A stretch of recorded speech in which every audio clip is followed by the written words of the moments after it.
मैनपुरी जिले में भू माफियाओं के हौसले बढ़ते हुए नजर आ रहे हैं। तो वहीं हिमांशु दिव्यांग भैंसरौली परगना तहसील भोगांव में क्षेत्रगत में उन्होंने 1992 में यह ज़मीन खरीदी थी, जिसके बाद कोई विवाद नहीं था, मगर अब कुछ भू माफियाओं की इस बेशकीमती ज़मीन पर नज़र पड़ गई है। अब उस पर जबरन कब्जा किया जा रहा है, जिसकी शिकायत दर्ज कराई थी। उसके बाद भी अभी तक भू माफियाओं ने इस दिव्यांग की ज़मीन को नहीं छोड़ा है, जिसके चलते लगातार भू माफिया दिव्यांग को परेशान कर रहे हैं और उसके साथ कोई भी घटना करा सकते हैं, जिसको लेकर शिकायत दर्ज कराई है IGRS पर भी, और पीड़ित की गाड़ी से टक्कर मारकर हत्या करने की धमकी भी लगातार दी जा रही है। अब देखना यह है कि इस बेशकीमती ज़मीन दिव्यांग ने काफ़ी साल पहले खरीदी थी, मगर अब भू माफिया उसको जबरन इस ज़मीन पर कब्जा करना चाहते हैं। प्रशासन के लोगों से भी गुहार लगाई है, शिकायत दर्ज कराई गई थी, जिसको लेकर लगातार दिव्यांग पत्रकारिता से जुड़ा हुआ है, मगर उसकी कोई भी सुनने वाला नहीं है। तहसील भोगांव का यह मामला सामने आया है, यहाँ लगातार दिव्यांग अधिकारियों के चक्कर लगाता हुआ नज़र आ रहा है।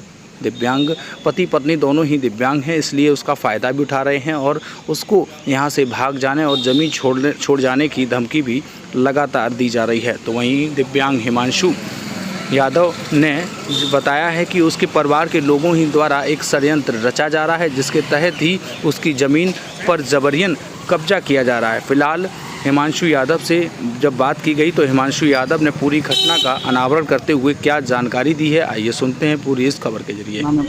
हिमांशु नाम है मेरा। हिमांशु जी, लगातार आप शिकायत कर रहे हैं IGRS पोर्टल, कई जगह शिकायत की, क्या मामला है और किस जगह है ये ज़मीन?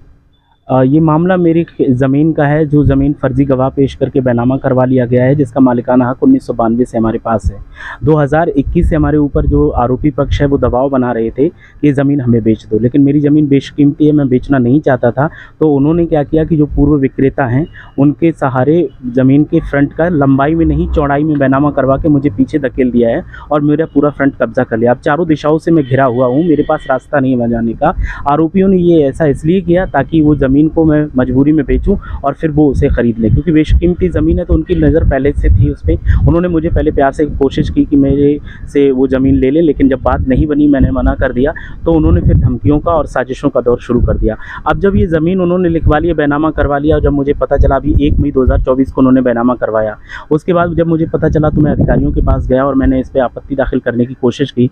SDM साहब से मैं मिला और उन्हें बताया सारा मैटर, तो इन लोगों को पता चल गया। तो इन लोगों ने अब धमकाना शुरू कर दिया है। गांव में धान की रोपाई होने वाली है, मेरी पौध हो गई है, मैं दिल्ली में काम करता हूं, तो मैं आया, जब मैं जुताई करवाने के लिए गया तो खेतों में ट्रैक्टर नहीं उतरने दिया और मुझे धमकी दी और कहा कि अब की बार तो हम छोड़ रहे हैं, लेकिन अगली बार आए तो हम तुम्हें जान से मार देंगे। साथ ही ये कहते हैं कि हम तुम्हारी गाड़ी से तुम चलते हो उसमें हम मादक पदार्थ या अवैध हथियार रख देंगे और तस्करी के आरोप में जेल भिजवा देंगे, क्योंकि जो आरोपी है जिसने ज़मीन लिखवाई है वो वकील है, दीवानी मैनपुरी में बैठते हैं और उनका काफ़ी रसूख है, और वो गाँव में भी उनके काफ़ी लोगों से दबंगई के केस चल रहे हैं, ज़मीन कब्जाने के केस चल रहे हैं। मेरी खुद की पुश्तैनी ज़मीन 3 जगह ऐसी है जो इन्होंने कब्जा रखी, लेकिन उस पर हमने कभी शिकायत नहीं की, क्योंकि हमें विवाद में नहीं पड़ना था। लेकिन जब हमारी खरीदी हुई ज़मीन पे ये लोग विवाद करने लगे तो मजबूरी में मुझे ये कदम उठाना पड़ा।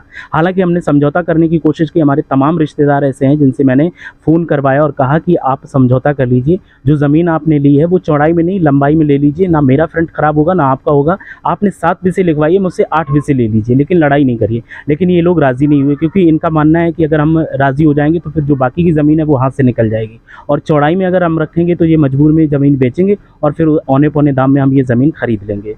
आप क्या चाहते हैं अधिकारी? मैं यही चाहता हूं कि जो मुझे धमकियां मिल रही हैं इन पर रोक लगाई जाए, क्योंकि मैं भी विकलांग हूं, मेरी पत्नी भी विकलांग है, मेरा 8 महीने का बच्चा है। अगर मेरे साथ कोई अनहोनी होती है तो जिम्मेदार यही शिवपाल सिंह यादव उर्फ पप्पू यादव पुत्र लालाराम यादव, शैलेंद्र सिंह यादव उर्फ सुरेश यादव पुत्र सुंदरलाल यादव और चंद्रसेन मिश्रा पुत्र हरिबाबू मिश्रा, ये लोग जिम्मेदार होंगे, क्योंकि ये लोग लगातार मुझे धमका रहे हैं और मुझे परेशान कर रहे हैं। मैं सिर्फ ये चाहता हूँ कि धमकियों का दौर रुक जाए, और जो समझौता अगर ये करने के लिए तैयार है तो मैं समझौते के लिए तैयार हूँ, और अगर सरकारी बंटवारा करने के लिए तैयार है तो मैं भी उसके लिए तैयार हूँ। मैं कोर्ट कचहरी के चक्कर में पढ़ना ही नहीं चाहता था और मैं इन विवादों में कभी पड़ा भी नहीं हूँ, और इसीलिए मैं 2 महीने से लगातार इनसे संपर्क साधने की कोशिश कर रहा था, लेकिन ये लोग अपनी हेकड़ी में एक सुनने को तैयार नहीं। रिश्तेदारों की बात की जाए तो मैंने अपने सगे बहनोइयों को नहीं शामिल किया, इनके खुद के बहनोइयों से बात की और उनसे कहा कि जीजा जी आप मेरा समझौता करवाइए। इन लोगों ने उनकी भी एक नहीं मानी, जबकि पूर्व में 1 साल से ये लोग हमें खेती नहीं करने दे रहे थे। उस पर बार बार कभी जागरण के नाम पे, कभी जन्मदिन की पार्टी के नाम पे खेत खाली करवा रहे थे, सिर्फ इसीलिए कि कि हम इस पे अपना हक जता सकें। और जो रिश्तेदार मुझे फ़ोन करके बोलते थे कि ज़मीन खाली रहने देना, वो प्रोग्राम करेंगे, अब वो भी मुकर गए हैं और वो भी हमारा साथ देने के लिए तैयार नहीं, जबकि पहले कहते थे कि अगर कुछ भी ऐसा होगा तो हम आपके साथ खड़े हैं। क्या मुख्यमंत्री से किस तरीके के न्याय मांगा? मुख्यमंत्री जी को मैंने जो भेजा था वो ये इसीलिए भेजा था क्योंकि 2 तारीख को मैं एसडीएम साहिबा से मिला था यहाँ पे, उस पे 2 तारीख को एप्लीकेशन दिया था, अब तक कोई एक्शन नहीं हुआ है। तो मजबूरन में मैंने मुख्यमंत्री जी को ये शिकायत भेजी और उनसे मैंने गुहार यही लगाई कि जो धमकियाँ मिल रही हैं उन पर रोक लगाई जाए और मेरा जो ज़मीन है जो मेरी वो मुझे दिलवाई जाए और सरकारी बंटवारा करवा दिया जाए। मैं विवाद नहीं करना चाहता, ना उनका नुकसान चाहता हूँ ना मैं अपना चाहता हूँ। लंबाई में आप ले लीजिए, मैं आज राज़ी हूँ और आज ही चल के प्रशासन आ जाए मौके पर और नींव करवा दे, चिन्हित करवा दे, मैं कभी उस पर विवाद नहीं करूँगा। मुझसे वीडियो पे रिकॉर्ड ले लिया जाए और लिखवा के ले लिया जाए, मैं किसी भी तरीके के विवाद में नहीं पड़ूंगा अगर वो समझौते के लिए राजी हो जाते हैं। लेकिन धमकियां दे रहे हैं और उनका इतिहास ऐसा रहा है कि गांव में कई लोगों के साथ उन्होंने घटनाओं को अंजाम दिया है, तो वो मुझे भी नुकसान पहुंचा सकते हैं, वो बिल्कुल भी नहीं चूकेंगे।